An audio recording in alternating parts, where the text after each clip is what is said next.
How to download Fortnite on PC and laptop. For this you need to open up browser, go to the official website of Epic Game Launcher, click install on Windows. You have seen the left side, click the option and wait for some time because it's downloading right now.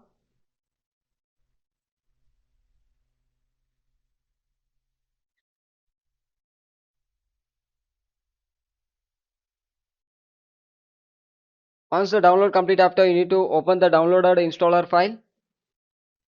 Download completer, click the installer file, click it and install it.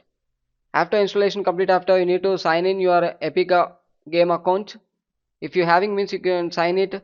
If you are new to Epic Game means you need to create an account and sign in. After sign in, after you need to search for Fortnite. Download it. I already downloaded. Once download complete, after you need to launch it. So this is how to download the Fortnite on your device. So thanks for watching. For more videos, stay tuned. Thank you.